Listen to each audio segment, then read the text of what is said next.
Prvata zbirka pesni Beli Mugri počnata može bi na bregovite na Vardar Vorodni od grad, a završena vo dolgite noći pomeđu 1938. i 39. godina vo stanotna Aleksandar Vučovo Belgrad, Kočo Racin sakal da gi otpečati, kade i daje. No izdavač teško se naodjal, zašto Beli Mugri se pišuvani na makedonski. Jesen 1939. godina Racin se naodjavo Zagreb, kada što niza njegovi istomislenici, napredni mladenci, rabotnici i intelektualci mu pomaga da je otpečati zbirkata.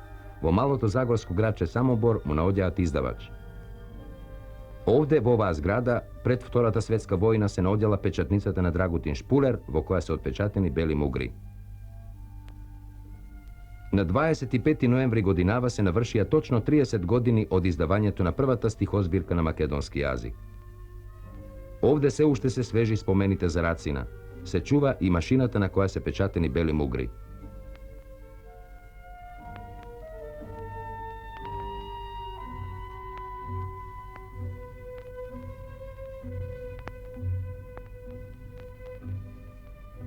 Kosta Racin je došao k meni u štampariju i predstavio se kao student siromašni. I rekao je da bi imao jednu pjesmaricu da odštampa koja bi za njega značilo mnogo, jer da bi si bi time pomogao omogućiti svoje financijsko stanje, jer te kao student da nešto rasproda. I učinio je na mene jedan vanredan dojam, onako jednoga siromašnog čovjeka, koji traži nešto da mu netko napravi, a nitko mu to neće napraviti. Ja sam s njim malo razgovarao i prihvatio sam da mu tu pjesmaricu odštampam i po prilici sam rekao koliko će to koštati, znate. On je rekao da dobro, da on pristaje na cijenu i samo jel bi ja njemu to mogao dosta brzo napraviti. Sam rekao zašto ne, ja do duše nemam sva ta slova macedonska, znate, imam ćirilicu, ali kaže to ne smeta, onaj koji će to čitati i vidjet će da je tu krivo slovo, jer da nije bilo toga, ima 2-3 ta slova, on će znati šta to znači. Tako sam ja uzeo tu cijelu stvar u posao, a stanovao sam sa jednim profesorom Juranović, koji je bio u Sofiji nekada profesor, znate, bio je dobar Hrvat, mogu sam se na njega sve osloniti i pitao sam ovak Šnime, jel bi ja to štampao? Kaže, znate, dosta vam je opasno, ali možete, kaže, zašto mi ne bi, kaže, čovjeku pomogli, kad to neće vama puno škoditi. I tak sam ja tu počeo slagati, korekturu mi je malo pomogao taj profesor, a došao je sam Kosta Racin. On je došao još sa jednim mlađim čovjekom ovako, onižim. Sad taj nije dolazio k meni toliko u tiskar, on je čekao vani, znate, dok je on obavio s menom. I ja sam, kad sam knjigu odštampao, ja sam mu rekao, znate, knjiga će biti gotova tad i tad. Ja ću vam spakovati u 2 ili ako ćete u 4 paketa i razdijelit ću vama koliko vas dođe. Vi u 2 sata morate iz Samobora da krenete proći, jer ću ja knjigu u 1:30 dati na cenzuru. A ja sam znao da na Kotaru više neće u to vrijeme biti nikoga, a zakonom sam bio obvezan, da dadem knjigu na cenzuru onim momenat kad se knjiga dade u raspačavanje. Tako su oni otišli, s tom knjigom na Samoborski kolodvor i mi se kasnije nismo vidjeli, platili su pošteno, kako smo se pogodili. I kažem vam, nakon, to je bilo subota, mislim utorak i sredu, došao je jedan pristav iz Zagreba i tražio premetačinu. Sam pitao zašto. On mi je pokazao nalog da se tu štampala knjiga od Koste Racina i da ima nalog da se to zapljeni. Međutim, ja sam rekao, ovaj put ste malo zakasnili za 2 dana, jer je knjiga već u subotu bila lifrana, rekao, i ja sam si dao tu potvrditi, evo, od ovoga koji je knjigu primio na cenzuru, i koju je metno tamo svoj šrajptiš, nije uopće više ni gledao. Kažem, tek onda kad je to došlo iz Beograda, jer iz Beograda je zapljena došla, jer su oni već tu knjigu raspačavali u Beogradu. Pošto je prošlo 30 godina otkako smo mi radili, štampali knjigu Beli mugri, sigurno da i sjećanja su već moja danas izbledila, da nisu više onako svježa kao što onih dana kad sam se susreo sa piscem Kostom Racinom koji je napisao prve pjesme na makedonskom jeziku, Beli mugri. Moj tadašnji poslodavac Špuler preuzeo tu narudžbu i ja sam vidio kada je taj mladić, ono vrijeme nisam znao prvo vrijeme ko je, poslije sam saznao ko je, koji je bio vrlo skromno došao tamo i tražio da mu se štampa, pogodili se. Kada je knjiga bila gotova, mi smo, jer smo znali da je to trebalo tako da policiji ne dođe u ruke, mi smo se dogovorili da smo predali cenzuru u subotu, nekih 15, možda 15 do pola sata prije, na Sres, tadašnji Sres Samobor je primao na cenzuru knjige, a međutim u subotu oni rade, idu kući oko pola 2, tako da kad su primili te pjesme, nisu izvršili cenzuru, nego su ih samo primili, a tek u ponedjeljak kad se vratili na posao, su vidjeli šta su primili i onog momenta je došlo do zaplene, zapravo došli kod nas u tiskaru i zaplenili tamo slog, da zaplene da ga rastavimo pred njima i međutim nisu našli osim nekoliko primjeraka jer je već Kosta Racin, odnosno i njegovi prijatelji su odnijeli te knjige. Bio još jedan drug s njime dolazio, ne znam ko je taj bio. Eto tako, to je, sjećam se toga dosta bledo, mogu da kažem danas, nakon toliko godina. Ali još uvijek imam jedan primjerak baš originala od te knjige doma kojeg čuvam. Šta ja znam, nekako mi je ostalo mi od onog doba. Čuo, nisam i sam znao prvo vrijeme zašto, ali danas sve mi je draži taj primjerak jer je, vjerujem da je to još jedan od rijetkih primjeraka koji uopće postoje i kod mene i kod drugih. Evo to uglavnom kratko što sam mogao da kažem. Ja se bavim sakupljanjem dokumentacije o Samoboru. Sve šta god se u Samoboru događa, bilo iz koje grane života, prosvjete, kulture, ekonomike, politike, sve to sačuvam i sabirem u jednu veliku zbirku koja pokazuje život Samobora. Tako među ostalim spremio sam i dosta dokumenata o jednom događaju koji se zbio prije upravo 30 godina. Tada sam ja često dolazio u štampariju mog prijatelja Špulera. Tamo sam uvijek švrljao oko slagara, oko onih mašina. Izdavali smo tada Samoborski list. Pa je tako jednoga dana došao i neki mladi čovjek, tamo počeo nešto s njim razgovarati i naručio knjigu. Bio je to Kosta Racin. On je dao Špuleru narudžbu da mu štampa knjigu Bijeli mugri. Nas je to već onda zanimalo šta je to, ipak smo znali da su Makedonci već u ono doba se počeli javljati i mi smo čitali rukopis te knjige, zanimalo nas je kako je to izgledalo i ja sam često puta i vidio toga Kostu Racina kako je došao u Špuleru, kako je donio korekturu kod prelamanja knjige i tako dalje i ostao mi je u jednoj dobroj uspomeni. Međutim, ja sam i sakupio nešto njegovih stvari. Imam posebni njegov fascikl Kosta Racin i imamo sačuvanu prvu njegovu knjigu, imamo knjigu cenzure. U toj njegovoj knjizi koja je štampana ovdje kod Špulera u Samoboru, to nam je jedan dragocjeni dokumenat koji čuvamo. Ja pratim i svu literaturu o Kosti Racinu, sve knjige koje i danas izlaze, sve novinske izreske o Racinu, evo to je na primjer njegov muzej koji je u Titovom Velesu osnovan, sve njegove dokumentaciju i to zaista predstavlja jedan dragi i dragocjeni materijal o tom velikom čovjeku koji je izdao tu knjigu.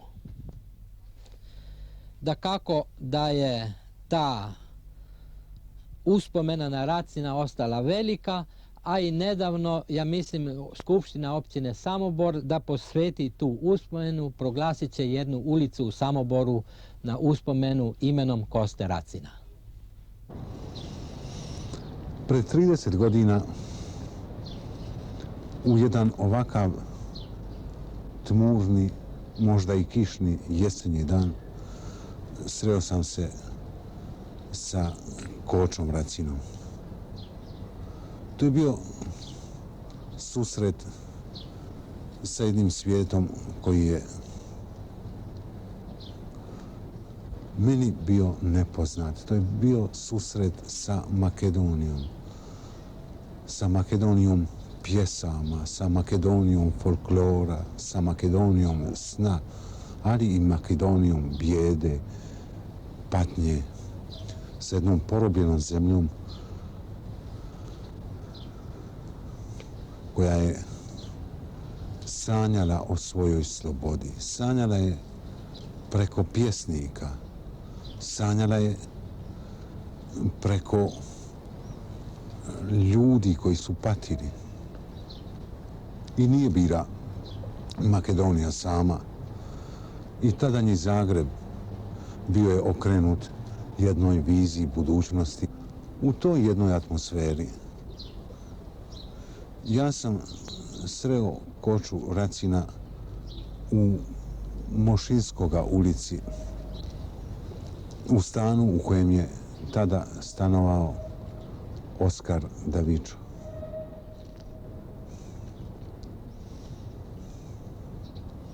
Susret je bio bez puno riječi.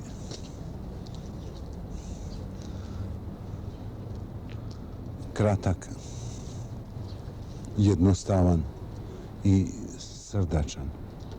To je naš prvi susret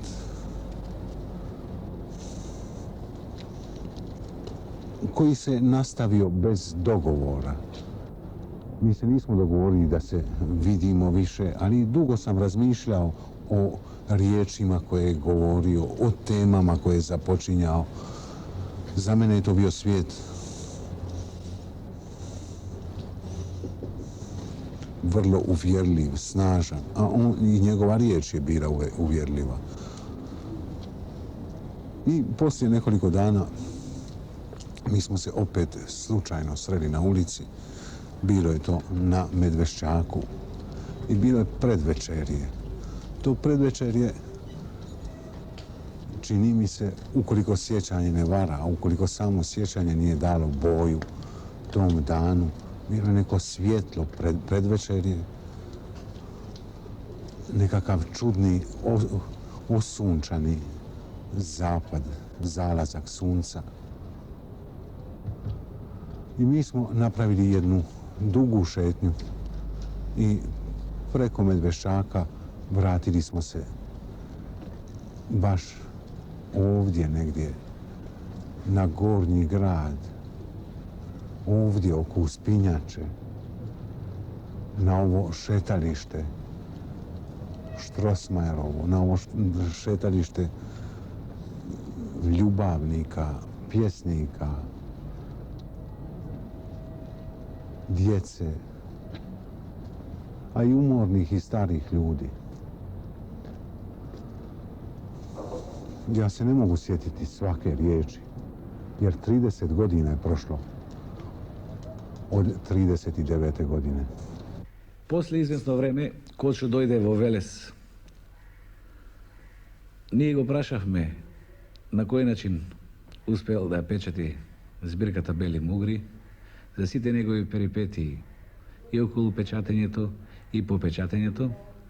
И тој ни кажа дека бил апсен, а потоа протеран, односно интерниран во Велес. Во врска со неговата збирка водевме често дискусии и се сеќавам на една така поширока дискусија.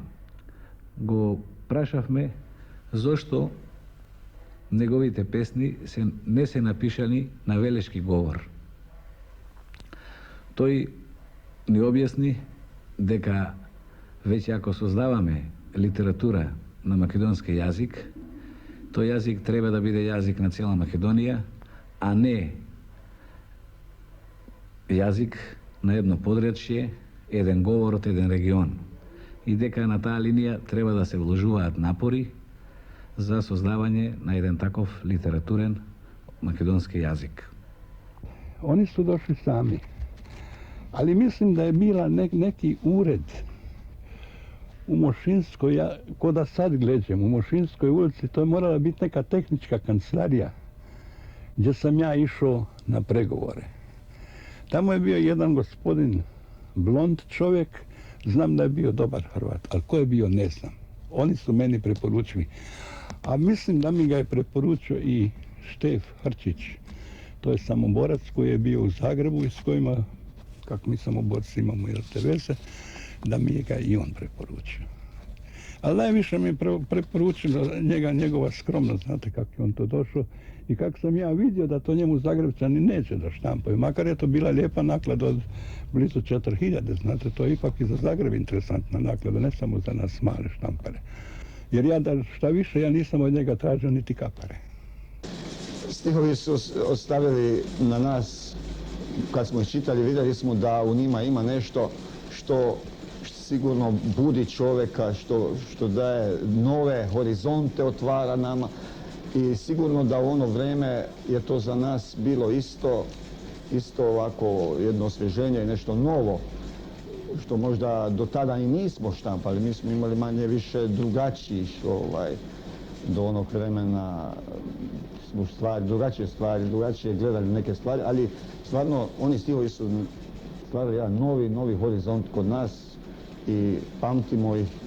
Još danas se sjećam vrlo dobro nekih stvari kako smo onda rezonirali o tome da stvarno ta knjiga treba da posluži kao jedna početna baza za buđenje nečega što možda onog momenta nismo bili na čistu ni mi.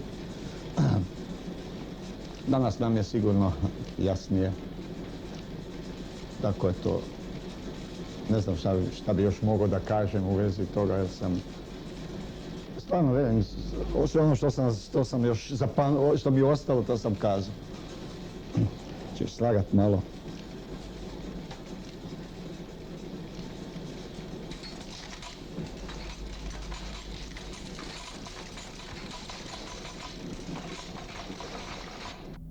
Kao voda naviru sjećanja i uspomene. Negdje mi se čini da su i sada prisutne riječi tog razgovora pred 30 godina, te svijetle večeri obasjane mjesečinom. O čemu smo razgovarali? Sigurno o životu. Sigurno o stvarima oko nas.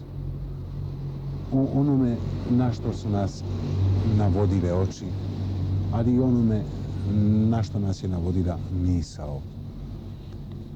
Svi razgovori tada uvijek su bili okrenuti nekom snu, nekoj budućnosti.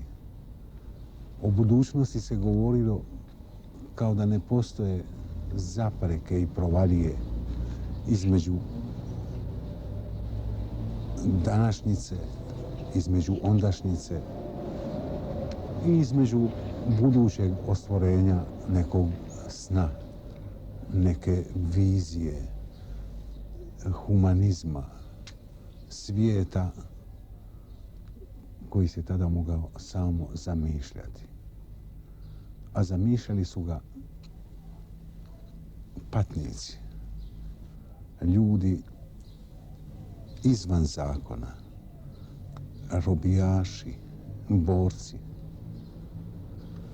a isto tako i pjesnici, jer se u poeziji sabiru sve kontradikcije jednoga vremena. Ako ne sve, a ono istih kontradikcija raste i izbija plamen riječi, ljepota riječi, vizija budućnosti. Eto, tako se negdje u meni javlja taj susret sa Kočom Racinom. U meni još i danas u ušima zvuči njegovo doviđenja u sretnije dane. Međutim, tog doviđenja više nije nikada bilo. Koju godinu kasnije Koča Racin je prestao živjeti. Mislim da neću biti banalan ako opetujem poznatu izreku da pjesnici ne umiru. Koji umrel za tatkovina i za čovečki pravdini, kada vas, bratko, ne ginel, so vas do vekot živel, vije mu pesna pejete, vije go s pesna žalite, taka se site rađate i taka si umirate. A tuka, zašto padna ja? Zašto me kuršum proniza? Zašto me zemlja pritisna? Za kogo ludo zaginav? Pjesnici ne umiru ne samo po svojoj poeziji, po dijelu koje su stvorili, nego oni ne umiru i po sjećanju, po slikama koje je izazvala njihova riječ, a i po sjećanjima onih koji su ih poznavali. Pa rekao sam malo čas da je to za mene bila od prvog trenutka kad sam imao prilike da čitam, da pročitam nekoliko njegovih pesama, a zatim i celu zbirku, jedna poezija koja je bila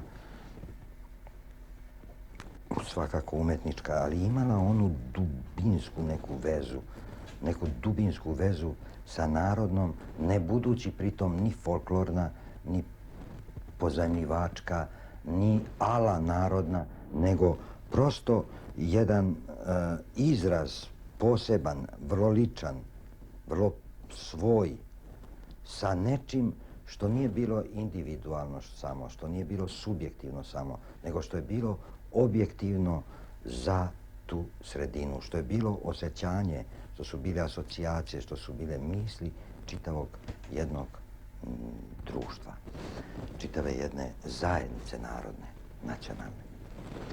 To je za mene bilo osnovno u toj poeziji, što je ona izražavala one dubinske težnje, one dubinske nade, stremljenja makedonskog naroda, što je to bila poezija koja je, izražavajući to, bila vrlo lična, vrlo tanana, vrlo osjetljiva i sensibilna i na značenje i na lepotu reči. Ja sam prvi put doživeo lepotu makedonskog jezika, njegovu posebnost, njegovu svojebitnost, upravo preko te poezije. Nema nikakve sumnje da proslavljanje 30-godišnjice objavljivanje prve zbirke Beli Mugri u jednom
koga mesečkog grob iso svila viješe, veterčok tiho nadnja, žalne i taga reše. Zošto mi? Zošto ostana košula nedotkajena? Košula beše darovna.